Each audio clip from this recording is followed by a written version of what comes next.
Olá, seja muito bem-vindo, seja muito bem-vinda. Eu sou a Priscila Barros e essa é mais uma aula para o Agrotalento Mulheres. Hoje eu tenho a honra de receber a Maressa Bittencourt.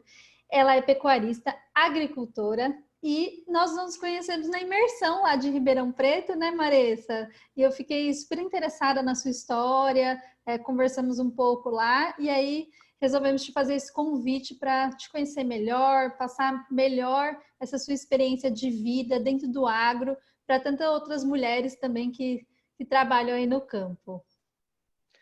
Ah, legal, Priscila. Em primeiro lugar, é uma honra muito grande estar aqui conversando com você, fazer parte do Agrotalento. Foi uma experiência, uma imersão, né? Uma imersão profunda ali em Ribeirão, que sem dúvida nenhuma me agregou muita coisa, me trouxe vários ensinamentos, te lembra várias coisas. Então, quero agradecer a você, ao Miguel, por esse convite e me dar a oportunidade de contar um pouco da minha história. Mas eu ia te Pode falar. perguntar assim, como que você começou no agro? Conta um pouquinho da história da sua família dentro do agro, porque o seu pai já trabalhava e você não, né? Conta um pouquinho para a gente como foi isso. Bom, na verdade eu sou a quarta geração, já que trabalha com terra, que trabalha com agronegócio. Eu sou a caçula de 5 irmãos, sou a única que tenho a proeza de trabalhar com agronegócio e com meu pai, né, com a família, que a gente sabe que quem trabalha sabe que sempre existem desafios. E daí, para contar um pouco como que aconteceu, como que eu fui inserida ali, eu fiz direito, eu sou paulista, eu nasci e cresci em São Paulo. Meus pais são mineiros, são do sul de Minas, mas, no entanto, minha mãe veio morar em São Paulo já há muitos anos, há 40 e tantos anos, e meu pai sempre trabalhou com pecuária e estava em Minas, depois foi para o Goiás, depois acabou indo para Mato Grosso, para Juara, onde ele tem fazenda desde 1968. Então, meu contato com a terra, com a fazenda, com a pecuária, com o agronegócio vem desde pequena, de férias, de passar férias na fazenda e tudo. Cresci aqui, fiz direito, né, que não tem muito a ver. Quando eu estava me formando, eu estava recém-formada, isso mais ou menos em 2000, no início dos anos 2000, eu estava recém-formada e escutei falar de uma árvore chamada teca, que é uma árvore que vem do sul asiático, e estava começando vários reflorestamentos no Brasil e principalmente em Mato Grosso. Então, nessa hora, despertou o meu interesse. Eu sempre gostei muito de plantar, eu sempre me interessei, e aí eu falei, tá aí uma oportunidade de ter um reflorestamento e produzir uma árvore ecologicamente correta. Naquele momento eu conversei com meu pai, ele achou super interessante. Logo ele me incentivou bastante, falou, não, Marê, se você quiser colocar esse projeto, eu te apoio financeiramente. Acho que ele quis me levar para perto, né? E daí eu me interessei bastante. Nessa época eu trabalhava na Procuradoria do Estado, em São Paulo, assim, completamente diferente, né? Assim, escritório urbano, metrópole, direito, né? Formal.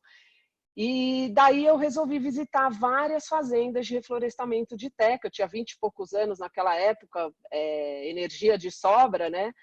E fui. Hoje eu olho e falo, meu, que bom que eu fiz isso. Eu visitei várias fazendas, andei pelas estradas de Mato Grosso, que uma vez eu escutei falar que as estradas, o melhor meio de locomoção para as estradas do Mato Grosso era o avião. E com certeza é isso mesmo. Mas, enfim, eu fui. E em 2003 eu realizei esse projeto do reflorestamento. A gente plantou teca nessa fazenda, na fazenda Rio Pec. Eu passei várias temporadas lá direto. Hoje, até caindo a luz, eu falei, deve ser para me lembrar da época que eu passava lá e não tinha nem energia elétrica, né? Era tudo à base de gerador, quando tinha, mas é bem sertãozão mesmo. E nessa hora eu acabei começando a criar gado de corte também, que eu tenho até hoje. Eu pessoalmente só tenho gado de corte. Eu trabalho com Nelore e faço meio sangue Angus. E daí as fêmeas acabam ficando para a receptora e os machos eu vendo para corte. E daí em diante eu comecei a me envolver naturalmente, as coisas foram acontecendo muito naturalmente. Eu fui me envolvendo cada vez mais com o negócio como um todo, né, do meu pai, com a pecuária. E mais recentemente, ele sempre teve gado de corte. A vida toda ele mexeu com gado, mas de corte. E em 2008, 2009, ele sentiu que Mato Grosso precisava ter um gado de leite. E foi então que ele começou a olhar o giro leiteiro e a gente começou a trabalhar com o melhoramento genético de giro leiteiro. E quando uma coisa é você criar gado de corte e é completamente diferente quando você cria gado registrado, gado PO. Não só PO, né? Girolando é um PS, mas enfim, tem muito critério, tem muitas fases e tudo, e aí eu acabei que eu assumi toda essa parte do zootécnico, de mandar touro para teste de progenie, a parte de marketing e a parte de gestão de forma geral. Então é mais ou menos isso, a minha história, como é que eu estou aqui no agronegócio hoje. Me conta um pouquinho lá do começo da sua história, que você resolveu trabalhar com teca. E aí, como você mesmo disse, era paulistana, jovem, tinha outra profissão, não tinha uma formação técnica, né? Não era agrônoma, por exemplo. Quais foram os seus maiores desafios e aprendizados dessa época? Bom, eu acho que não ter a formação... Eu gosto muito de aprender. Eu estou sempre muito atenta a pessoas capacitadas, a pessoas que eu admiro, que acho que quanto mais você sabe, você nunca chega no final, né? Você vai vendo que você tem mais, você precisa saber mais, né? E então, sem dúvida, se eu tivesse uma formação na área, teria me ajudado, mas acho que isso também não é um limitador. Quando você quer aprender, você vai atrás das informações, você acaba conseguindo. Então, o que me ajudou bastante foi as visitas, né? Eu conversei bastante com quem já fazia isso, que eu acho que isso é de extrema importância quando você conversa com quem está no negócio, muito mais até do que com os técnicos, né? Porque técnico, às vezes, ele quer te vender uma coisa ou falar uma coisa e, na verdade, o que acontece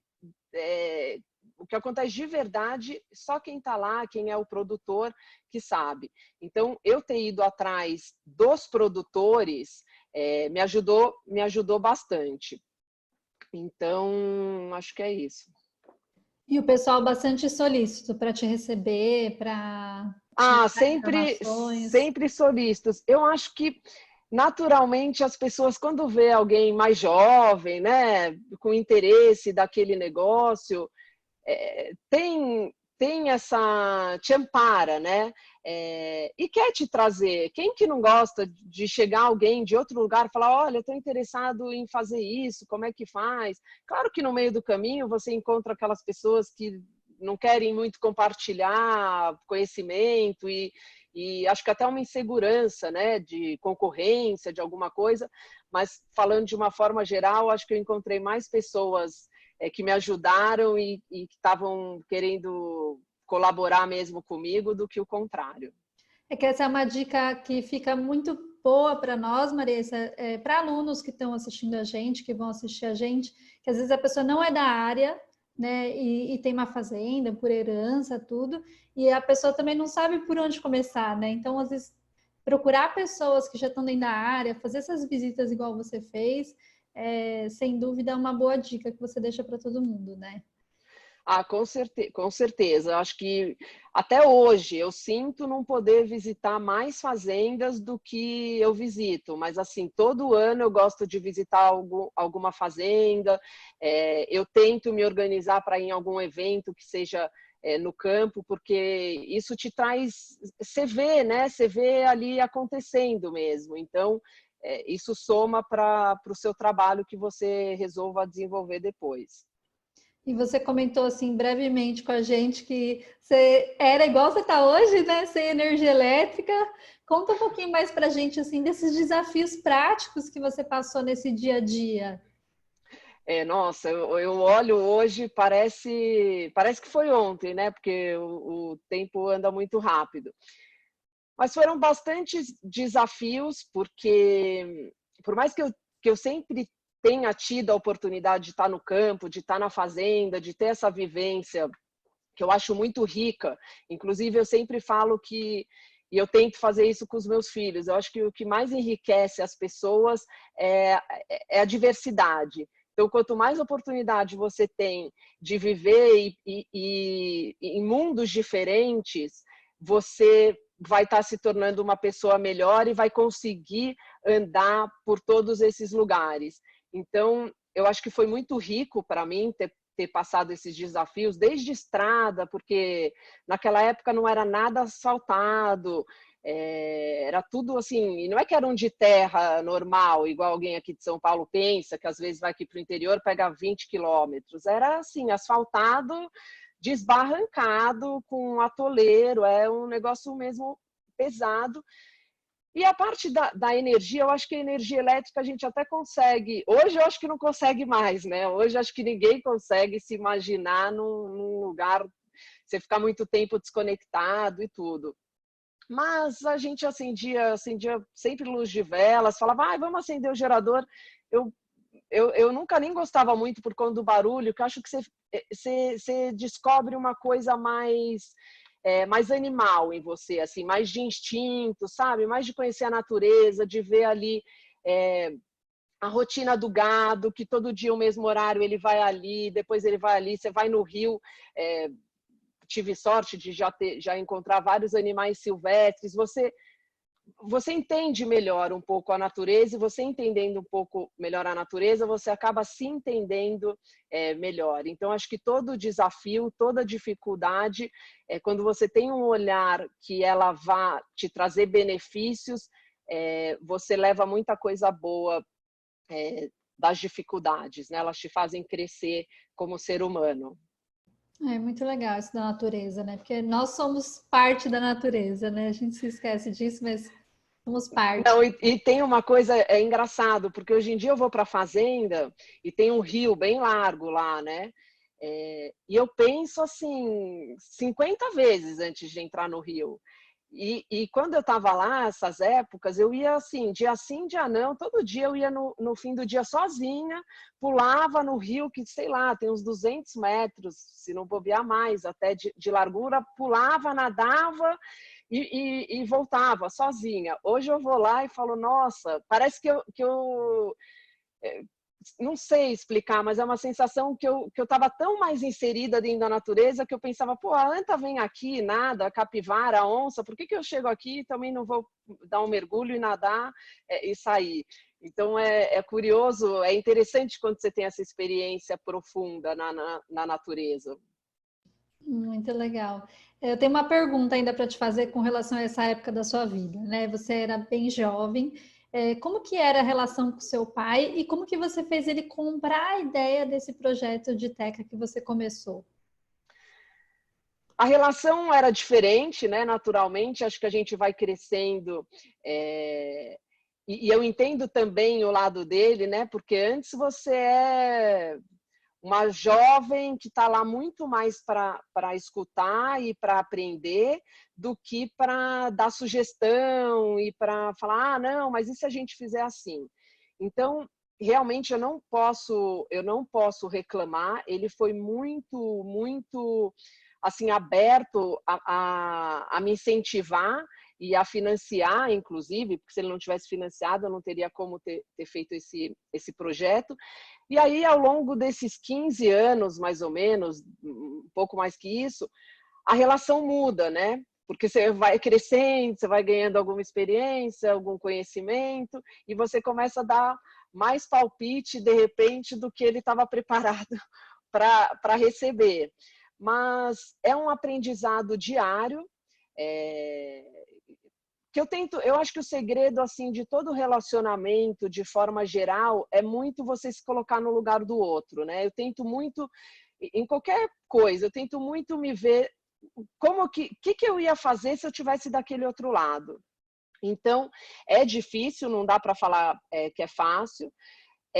É mais difícil, eu acho, para mim e para outras pessoas que com certeza também vivem isso, porque quando a gente trabalha no campo e mora na cidade, quando você não está ali todo dia, né?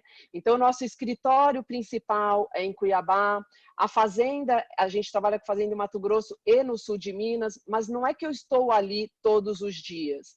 E principalmente a geração do meu pai, as gerações mais antigas, eles são muito mais presenciais do que, por mais que entenda, acompanhe, use o WhatsApp, se meu pai quer falar alguma coisa comigo importante ou com qualquer outra pessoa, ele pega um avião e vai onde você está, porque ele quer falar olho no olho conversando. Então, para ele também entender que eu posso fazer e gerir muito mais coisa não estando lá presencial, é um desafio muito grande para ele. E acho que a gente, essa geração um pouco mais nova, precisa entender, respeitar e tentar achar o caminho que você acesse, que você chegue onde você quer, né? Que eu acho que o principal é você achar o caminho de chegar no teu objetivo. E como que você faz essa gestão assim à distância? Que isso é uma dúvida recorrente assim de quem assiste a gente. Como fazer essa gestão estando em outra localidade, né? Que ferramentas você usa? É difícil, sem dúvida nenhuma, é bem difícil. Então, não é que eu também nunca tô. Eu vou com frequência para a fazenda, eu vou todo mês praticamente para Mato Grosso, para a fazenda aqui em sul de Minas, eu vou 1, 2 vezes por mês. Então, não dá para esquecer também que é o olho do dono que engorda o boi, né? Claro que você tem que achar ferramenta e tentar ser o mais eficiente que você puder à distância, mas você tem que saber claramente da importância de você estar ali mesmo presencial. Então, a minha natureza já sempre foi de ser mais organizada, mais planejada e tudo. E isso me faz ser ainda mais, porque assim, minha agenda, eu organizo minha agenda, eu sei o dia que eu vou estar lá agora eu ainda não sei o que eu vou fazer de 2020, mas você fala comigo em agosto, eu sei todas as datas que eu vou estar, porque eu preciso me organizar. Então, acho que esse ponto é crucial, você ter um planejamento e uma organização, e claro que também saber lidar com os imprevistos, que nem hoje, eu estava aqui programada que ia estar no computador, a internet, tudo, de repente, gente, não tem luz, vamos tentar resolver. Então, é claro que por mais planejada e programada que você seja, os imprevistos estão aí para você conseguir resolver. Mas planejamento é muito, muito importante e eu até desenvolvi uma ferramenta que acho legal colocar aqui para as pessoas, de uma linha cronológica do rebanho. Então, eu tenho uma planilha do nosso cronograma que tem uma coluna do tamanho do lote, tipo 100 vacas, 200, quantas forem, o dia da inseminação ou da transferência ou da monto, que seja, que ela entrou ali em algum serviço. Depois de 30 dias, eu já tenho ali a data que vai ter que fazer o diagnóstico de prenhez. Depois, a gente normalmente também trabalha com diagnóstico de prenhez de 60 dias. Aí eu também já coloco sempre os touros, porque quando eu vou ver a desmama, é legal você dar uma olhada os touros para ver qual que foi melhor e tudo. Os touros usados. O responsável, acho importante colocar também o responsável, desde do responsável da fazenda como o responsável veterinário, quem fez o serviço, a data que vai nascer, né, esse animal, então quantos animais, você sabe quantos animais pelo diagnóstico que vai nascer, depois a data da desmama e a data também que essa fêmea, que esse animal volta para a reprodução. Então, você consegue ter uma linha de tempo, uma linha cronológica que direto eu mando mensagem e eu falo daí com a responsável da fazenda. Como que foi o nascimento que era para nascer 283 animais do serviço tal e tal do mês de setembro? Então, isso também, a pessoa que, por mais que você não esteja lá todos os dias, isso mostra que você está acompanhando. Eu sei quantos animais vão nascer, eu sei quantos animais vão desmamar, e eu sei quantas vacas a gente vai ter de novo para entrar novamente na reprodução. Então, isso é uma ferramenta que ajuda bastante. Você tá, mesmo se você tiver todo dia lá, eu acho que te ajuda de qualquer maneira, mas quando está distante, mostra que você está acompanhando e está a par, de fato, de tudo que está acontecendo. E bem diferente de você perguntar como está o nascimento, do que como está o nascimento de tantos bezerros daquele lote específico, né? Não, exatamente. Para mim, é assim, eu mando a mensagem para o capataz da fazenda, para a Sindéria, por exemplo, que é responsável, que trabalha com a gente na fazenda Rio Pec. Como que foi o nascimento, por exemplo, falando do meu gado, em especial, do recanto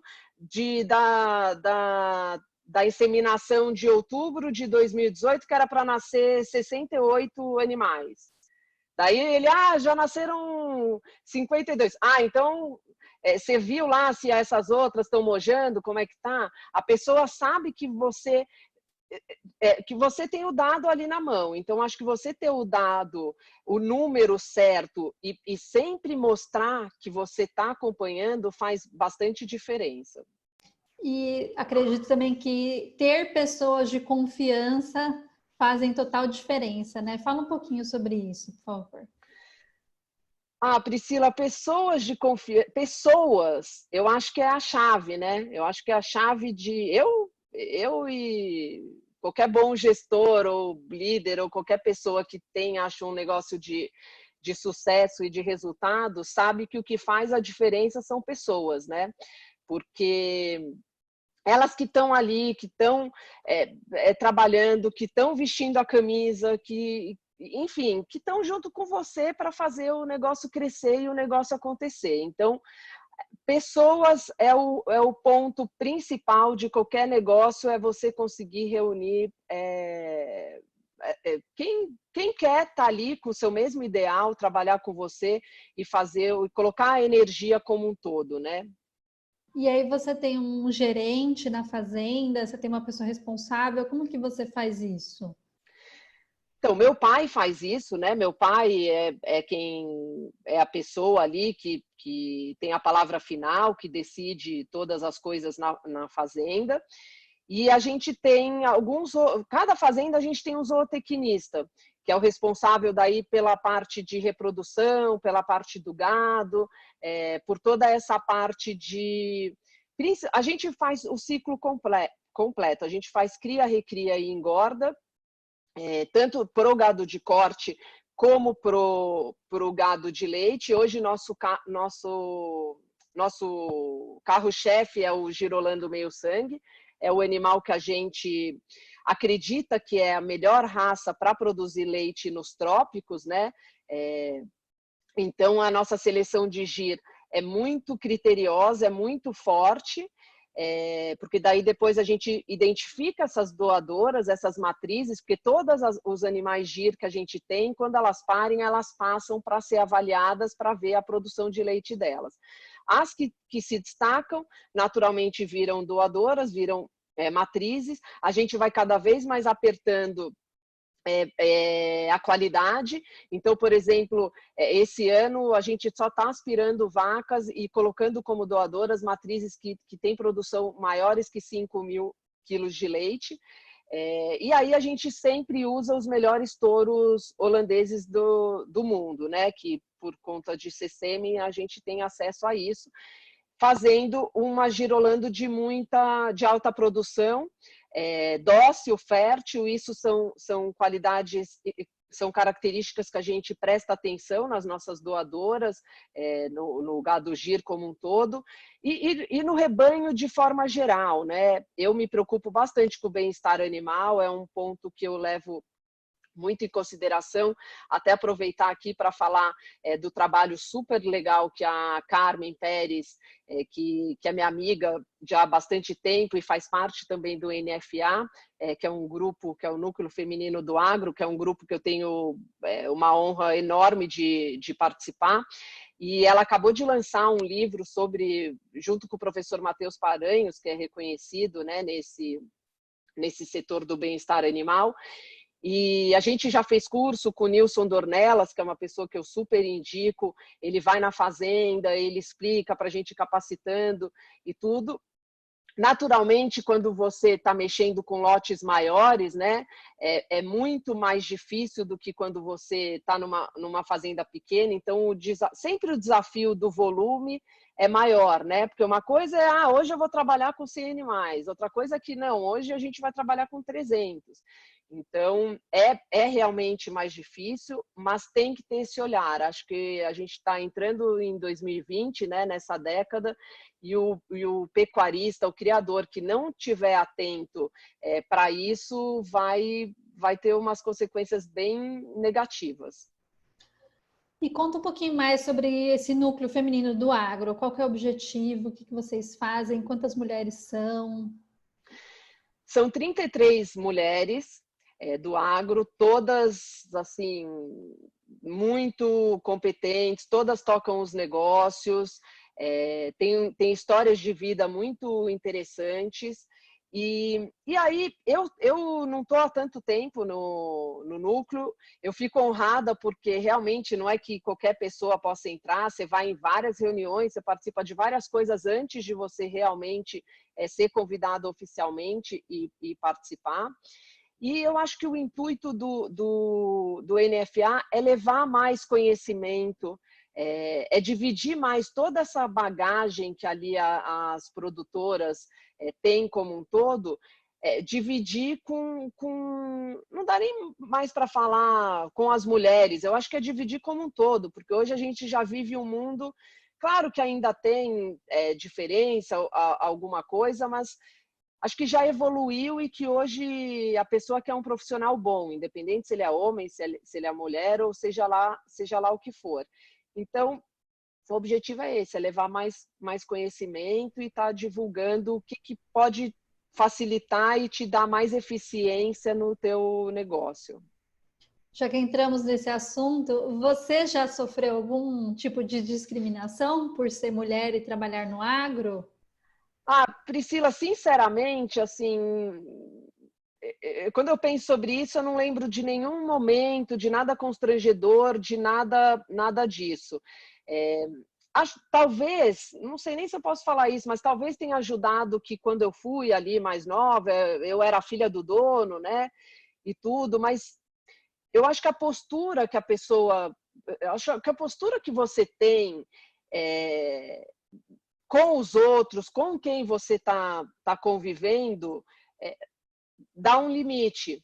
Então, quando você tem um respeito pelo outro, você trata bem, você não se coloca em uma posição, sei lá, desconfortável, ou tem uma postura. Acho que sem perceber você impõe esse limite, esse respeito e as coisas fluem. Então, eu não posso, eu não sou a melhor pessoa para dizer de superação dessas dificuldades de ter sofrido algum preconceito, porque, graças a Deus, eu fui muito acolhida por todo mundo, assim, sempre. Eu até brinco, eu falo, eu sou zootecnista, né? Se eu sofri algum preconceito, eu não percebi. Então, assim, Isso. toquei o trabalho e foi bom, assim, dessa forma, né? É isso. Mas eu acho que a postura em tudo, né? Eu acho que quando você tem uma postura, e assim, eu fico pensando, você sabe que o problema de bebida e tudo na fazenda é sempre grande, né? Assim, tem muitas fazendas que têm problema com o peão que bebe. Eu não lembro uma vez que alguém já, tipo, quando eu estava presente, que vem alguém e traz uma garrafa de pinga ou alguma coisa, porque acho que nunca teve essa abertura e daí eu acho que vem a postura. Se algum dia, alguma mulher, se você sente que você está sendo invadida, alguma coisa, eu acho que você tem que falar, né? Que falar, olha, você pode ir até aqui, daqui você não passa desse limite que não é permitido. Então você tem que ter esse olhar, mas acho que as mulheres estão cada vez mais aí à frente dos negócios, né? Tem muita mulher na liderança, a gente mesmo, né? A Cindéria, que trabalha com a gente na RioPEC, a Leidiane, que trabalha com a gente na Tiaia, isso em campo, né? Sem falar no escritório, a gente trabalha com a Nayara, com a Lília, enfim, tem muitas mulheres sempre envolvidas, porque acho que elas trazem bastante coisa, mais organização, acho que elas trazem muita coisa para somar com os homens, porque acho que é complementar, né? Eu não sou... eu não sou assim tão feminista que tudo é as mulheres. Eu acho que homem é homem, mulher é mulher, homem tem ali a posição dele e acho que os dois juntos podem ser muito melhores e complementares, né? Juntar o que os dois lados têm de melhor. Eu tô lembrando agora uma frase que você escreveu no formulário, né? Quem está assistindo a gente, antes da Marisa escreveu um formulário para a gente ter mais base para essa conversa. E uma das coisas que você escreveu que eu achei muito bonito, que foi um presente para o seu pai, você ir trabalhar na terra, né? Você usou esse termo. Então, eu acho que desde o seu pai, ele te incentivou bastante, você, mulher, trabalhar na terra, no agro, no campo, né? Que a gente vê que às vezes as mulheres não têm esse apoio dentro da família. Então, acho que aí também começam os problemas, entre aspas, os desafios de ser mulher e trabalhar no campo, né? Eu acho que ele ficou muito feliz. Eu acho que é aquilo que a gente falou no começo. Acho que foi um presente para ele naquela época, mas ele também tem dificuldade. Ele é de uma geração que, sem dúvida nenhuma, é machista. Ele nunca me falou nada, nunca, porque você é mulher, nunca.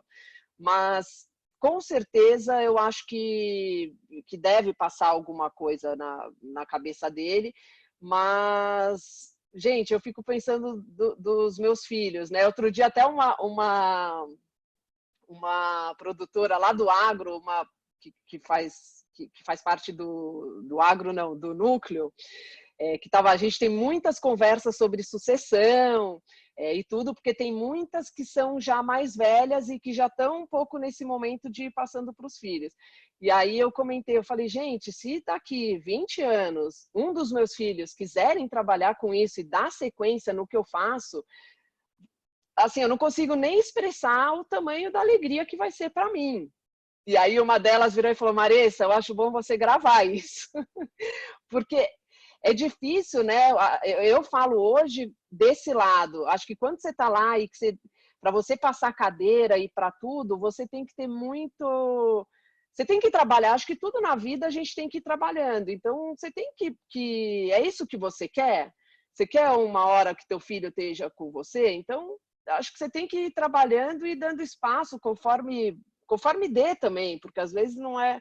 Acho que cada caso é um caso, mas naquela época acho que foi um presente para ele e para mim, né? Porque eu conhecer mais do negócio, da minha família, conhecer mais da pecuária, né? Porque até então eu não tinha um conhecimento mesmo dessa vivência.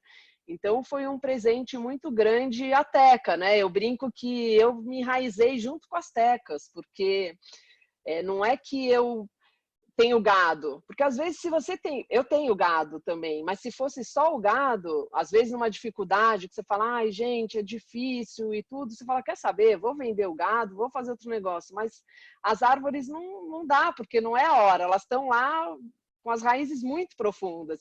Então eu acho que eu me enraizei muito junto com as árvores, que é um ciclo longo, né? Quando você planta a teca, é um ciclo de 25 anos, 20, 25. Hoje já diminuiu um pouco por conta das mudas que tem de clone, mas é a longo prazo. Tudo na pecuária né? Quando se trata de cria e tudo, demora um pouco para voltar, mas pensando em árvore, demora muito mais, né? Pensando no reflorestamento.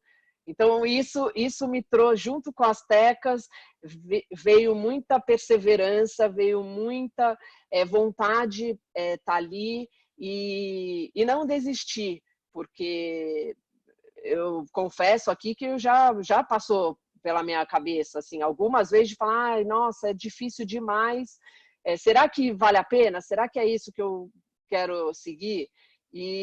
no fundo sempre... Eu gosto muito do lifestyle e do estilo de vida que a pecuária e que a fazenda e que o agronegócio te proporciona, porque você está ali sempre caminhando por vários setores e próximo, e muitas vezes próximo à natureza também, né? Então você vai para a fazenda, você está com o gado, você está na floresta, você está no rio, e isso para mim pessoalmente me enriquece muito e eu valorizo bastante. Já que nós estamos falando desse assunto de floresta, de natureza, né? Voltamos nesse assunto. Fala um pouquinho para a gente do seu conhecimento da Amazônia, que tem que entrar um pouquinho desse assunto. Tá, bom, a Amazônia é um assunto que acho que esse ano, né, principalmente em agosto, quando teve ali o Dia da Queimada, foi muito falado. Acho que é importante o produtor rural, de forma geral, ter minimamente algum conhecimento, não só o produtor rural, todo brasileiro deveria saber os dados e as informações, porque eu vejo muita gente falando muita bobagem e sem conhecimento nenhum. Então, a nossa fazenda é na Amazônia Legal. Meu pai está lá desde 1968. Naquela época, teve um incentivo muito grande para o brasileiro tomar conta do território, né, nacional. Teve a guerrilha do Araguaia, mais ou menos nessa época, e tudo. E aí foi quando meu pai foi para lá. Isso, a Amazônia não devia estar nem 1% desmatada. Naquela época, quando você desmatava, era com machado, então a velocidade era muito menor. E é uma riqueza muito grande. Então, acho que é muito importante lembrar que os dados da Embrapa mostram que a gente tem mais de 66% da vegetação nativa preservada. E aí tem gente que fala, mas não sei se a Embrapa, se esses dados estão certos e tudo. Que eu acho impensável a gente não validar os dados da Embrapa, mas se tem alguém que quer não validar os dados da Embrapa, a NASA assegura isso, que o Brasil tem, se não me engano, a NASA mostra ali que é 7,8 ou 8,7, algo em torno disso de agricultura no Brasil, que a gente tem 2/3 do território preservado, sendo que a média de todos os países é usar para a agricultura entre 20% e 30%. Tem países como a Índia que usa mais de 60%, a China usa mais de 20%, Estados Unidos mais de 20%. Então, o Brasil tem uma legislação muito, muito rigorosa.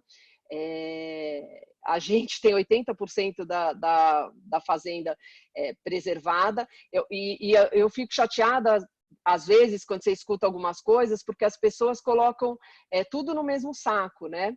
E realmente tem muita ilegalidade, essas coisas. Eu acho que o governo precisa combater realmente essa ilegalidade. Está tendo agora a COP25, né, em Madrid, que está o ministro Ricardo Salles e toda a delegação, que eles estão angariando pegar, tem uma verba, acho que de, se não me engano, 100 milhões de reais, 100 milhões de euros ou de dólares, não sei, para isso, para ajudar a preservação. Então, teve o Fundo Amazônico, mas tem muita gente não, de fato, tem ONGs que fazem trabalho sérios, mas também tem ONGs que não fazem e nunca foi alinhado, acompanhado. Acho que isso precisa muito ser.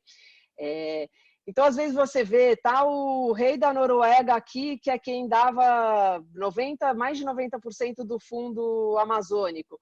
Mas onde que ele estava? Ele estava ali na Amazônia, do lado da Venezuela e da Colômbia, onde tem a maior reserva de nióbio do mundo. Então, será que ele está só querendo preservar a natureza ou será que ele está olhando toda a riqueza que a gente tem? Então, a gente vive num mundo capitalista, né? A gente sabe que o dinheiro move as coisas. A Amazônia realmente é uma riqueza que acho que não dá nem para mensurar, que tem mais riqueza do que qualquer um possa imaginar. Então, tem que estar sempre mesmo olhando muito para ela. Outra coisa que dizem que é bom as pessoas saberem, costumam dizer que a Amazônia é a maior floresta do mundo. E não é, né? A Amazônia pode ser não. A Amazônia é a maior floresta tropical do mundo, mas a maior floresta do mundo é na Rússia. Para quem não conhece, tem 820 milhões de hectares, enquanto a Amazônia Legal tem 400 milhões de hectares. Então, ela é mais que o dobro, praticamente, né? Também teve queimadas lá, mas ninguém fala das queimadas de lá. Então, tem muita coisa envolvida na Amazônia. O assunto é muito amplo, a gente poderia ficar aqui falando horas sobre isso, por conta de todas as riquezas que tem.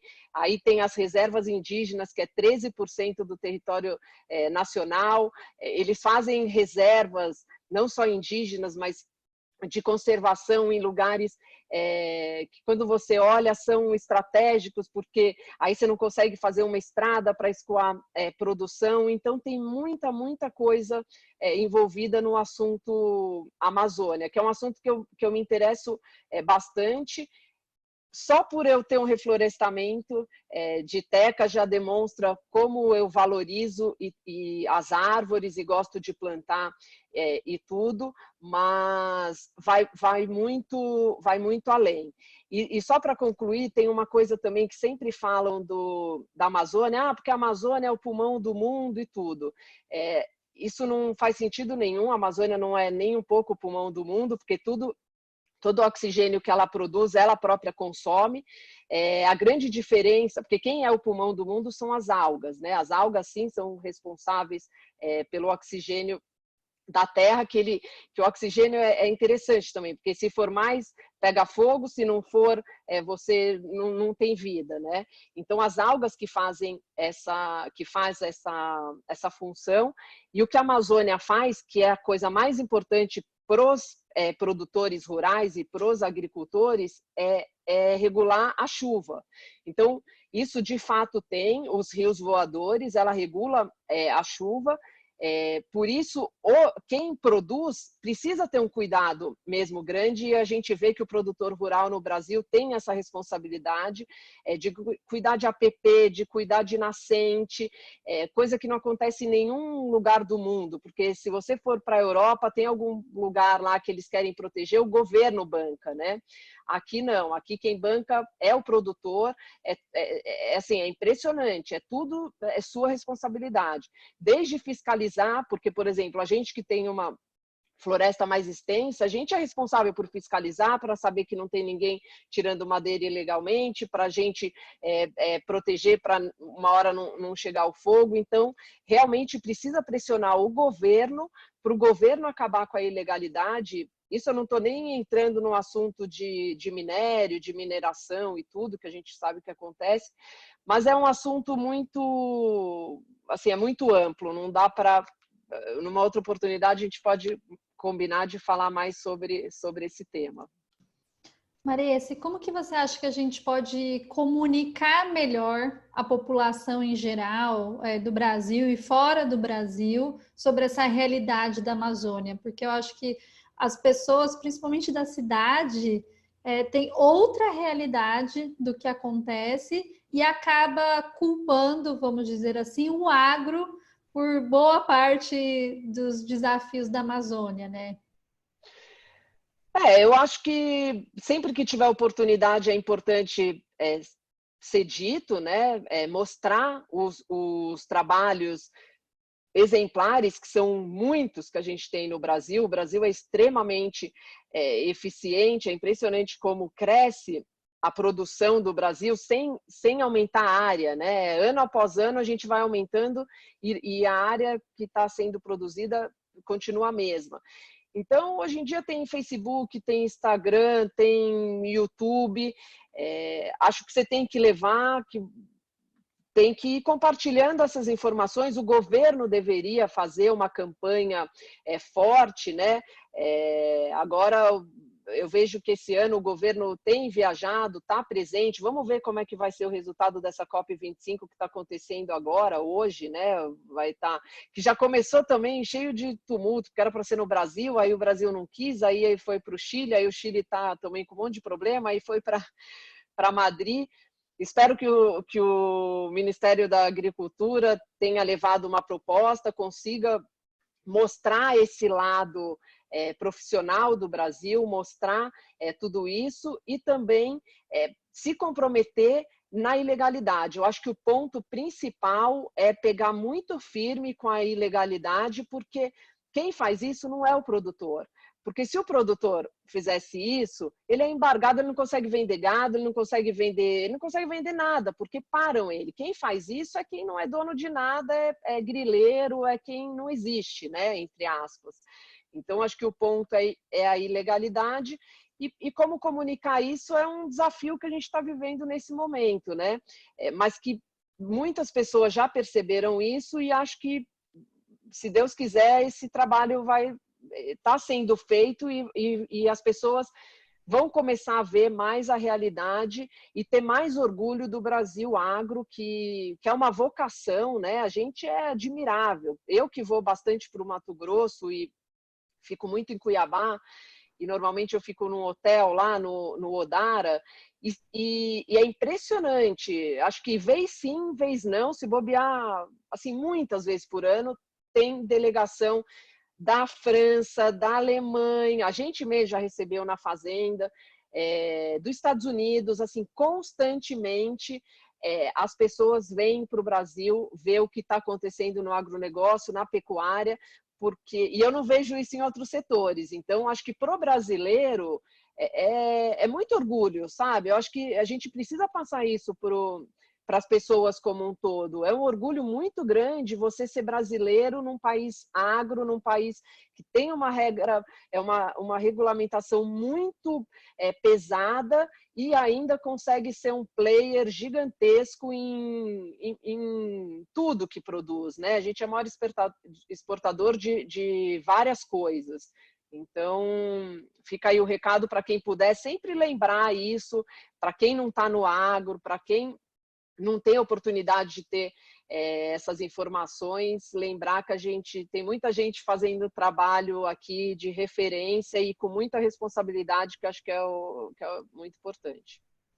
Marissa, agora eu vou abrir aqui para perguntas, tá? Quem está assistindo a gente quiser fazer perguntas pelo chat, pode escrever. A gente já tem uma pergunta aqui do Limírio. Marissa, parabéns pelo seu trabalho e por representar a força da mulher no agro brasileiro.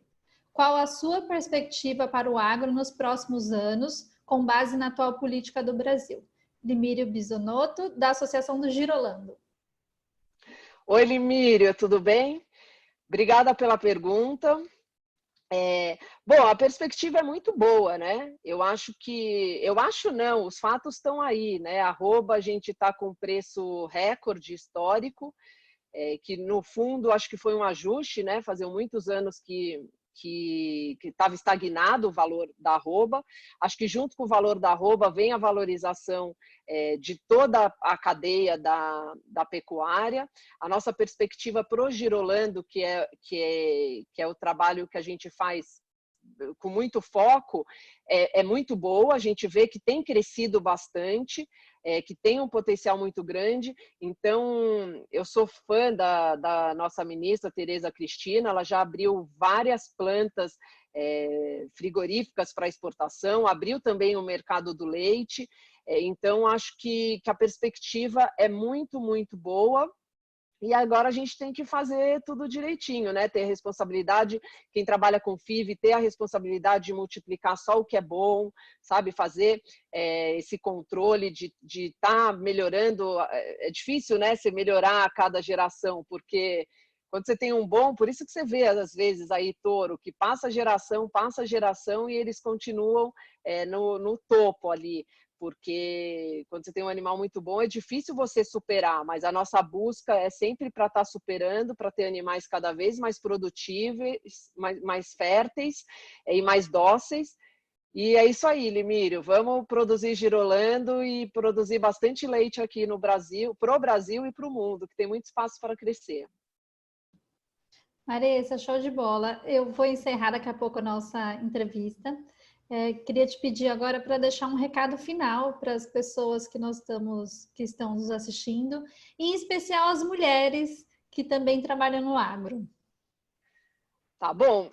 As mulheres, eu fico muito feliz de ver que cada vez tem mulheres, porque ali, quando você me perguntou alguma coisa de constrangimento, não, nunca passei por isso, mas o que eu já passei várias vezes é quando você chega num evento, ou você vai numa palestra, ou você vai num leilão, gente, é quase tudo homem, só tem homem. Então, fico muito feliz quando eu vou, quando eu encontro mulheres, e isso tem acontecido cada vez mais. Então, vá. Às vezes, mas eu vou sozinha. Vai sozinha. É muito importante estar lá, estar presente, escutar. Acho que conhecimento não ocupa espaço, é a única coisa que a gente vai levar para sempre. Então, o que eu posso dizer é isso. O máximo que você conseguir. A gente vive num mundo de muita informação rápida. Então, quanto mais você está atenta, está ligado aí, lembrando aqui do Agrotalento, que você é um pouco das 5 pessoas que você mais convive, isso faz todo sentido para mim, porque se você está com pessoas capacitadas, se você está com pessoas inteligentes, se você está com pessoas que te somam, com certeza você vai estar se aprimorando e se lapidando cada vez mais para produzir melhor, para ter um resultado mais significativo no que quer que seja que você resolva fazer. Ainda há tempo, a gente tem mais uma pergunta da Mona Vilela. Primeiro, parabéns pelo seu trabalho. Gostaria de saber sobre sistemas de gestão na pecuária e, finalmente, o que você espera para o agronegócio nas 2 próximas décadas. Bom, Obrigada pela pergunta. Acho que gestão, Mona Lisa, é a parte assim que decide o resultado de qualquer trabalho, seja ele no agronegócio, em tecnologia, em qualquer coisa, é a gestão. Então, o Miguel Cavalcante é uma pessoa que tem impulsionado e estimulado muito os produtores rurais a prestar atenção na gestão, porque ele sempre fala, né? Você vê o fazendeiro está ali, trabalha mais do que qualquer pessoa, do que qualquer ramo, mas você vai ver lá no final qual que é o resultado dele. O resultado dele é negativo. Então, acho que esse resultado é negativo por falta de gestão. Acho que esse é o ponto que todo produtor tem que olhar, tem que ficar atento, tem que perceber que gestão é o que faz a diferença, mais do que você colocar simplesmente o melhor touro do Brasil lá para repasse nas tuas vacas ou para inseminar o que seja. Vai fazer, claro que isso faz diferença, né? A gente trabalha com genética e vê no dia a dia como a genética é realmente determinante ali para o teu trabalho. E ela perguntou da gestão e o que eu penso do agronegócio para essa próxima década. Bom, eu penso só coisas boas. Acho que a gente tem uma responsabilidade grande para alimentar o mundo. A população vem crescendo de uma forma rápida, né? O poder aquisitivo da China, da Índia, está aumentando, eles estão crescendo bastante. Então, o Brasil tem uma responsabilidade aí muito grande em alimentar o mundo.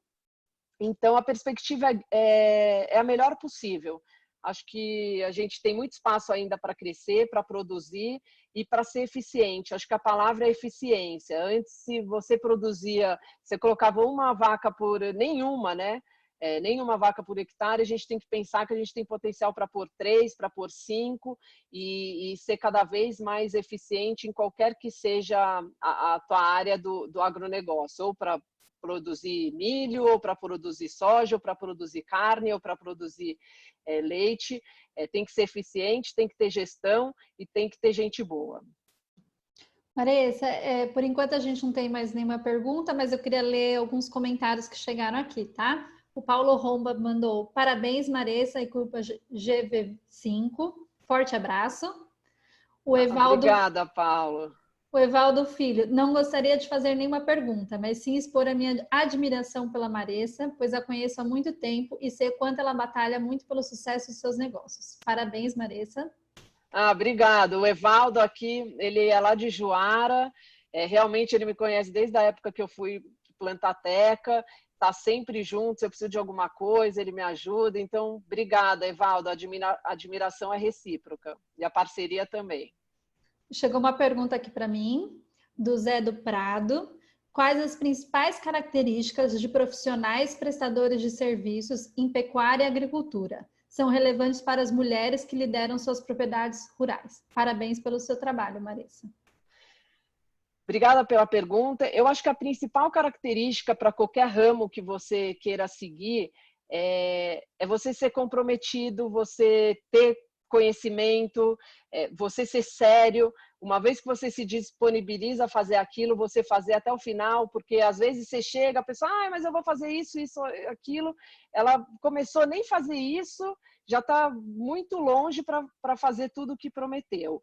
Então, eu acho que você tem que... Uma pessoa profissional que eu admiro é quem honra com o que você prometeu, com o que você disse que iria fazer, que você está ali junto com a pessoa, sabe? Acompanhando a produção, acompanhando mesmo o desenvolvimento para chegar numa eficiência máxima. Um comentário da Leidiane, né, que acredito que trabalha com você. Parabéns, Sim. Marisa. Muita satisfação em fazer parte dessa equipe e trabalhar com você e estar nessa Mulheres do Agro. Show. Que legal. A Leide trabalha com a gente, ela é responsável lá pela Fazenda Tiaia, no Mato Grosso, em Juara, e eu também tenho muita satisfação de tê-la conosco na nossa equipe. Ela é zootecnista, sempre procurando melhorar, faz curso, faz pós. A gente também, meu pai também tem muito isso, de querer capacitar as pessoas que estão junto com a gente. Então, isso aí, Leide, tem muita coisa para a gente fazer ainda. Marissa, então era isso de perguntas que eu tinha, que o pessoal também tinha. Queria te agradecer de novo. Para mim foi muito gostoso te conhecer mais. Essa nossa entrevista foi de grande aprendizado para mim, várias coisas que você falou. A gente tenta colocar em prática, então cada vez mais ouvir isso é excelente. Então, muito obrigada mesmo, viu? Obrigada a você, Priscila. Muito obrigada. Foi um prazer enorme participar aqui do Agrotalento. Fico muito feliz que eu faço parte dessa rede do bem e dessa troca de conhecimento, que acho que isso que é o que impulsiona a gente e leva a gente mais para frente. E, bom, deixar aqui não posso perder a oportunidade, né, de fazer aqui a propaganda para vocês seguirem a gente no Instagram, @GV5Estrelas, no Facebook também, GV5, Grupo 5 Estrelas, GV5 Estrelas. A gente tem um canal no YouTube que mostram lá nossas matrizes. A gente faz um trabalho muito, muito mesmo sério com o Gira. Eu acabei nem falando do Nelória, que são tantas coisas para falar, acabei nem falando tudo. Mas, enfim, a gente também trabalha com Nelore, PO, a gente faz também o melhoramento genético para ter touros diferenciados também para repasse. Então, sigam lá, que vocês vão conhecer um pouco melhor do nosso trabalho, e estou à disposição para o que eu puder ajudar, o que eu puder colaborar com qualquer um que esteja aí e acho que eu possa fazer alguma coisa, só entrar em contato, tá bom? Obrigada e é isso, estou à disposição. Um abraço aí para a turma do Agrotalento. Obrigada, Marissa. Um abraço para você. Obrigada a quem está assistindo a gente também. Obrigada. Tchau, Priscila. Tchau, obrigada.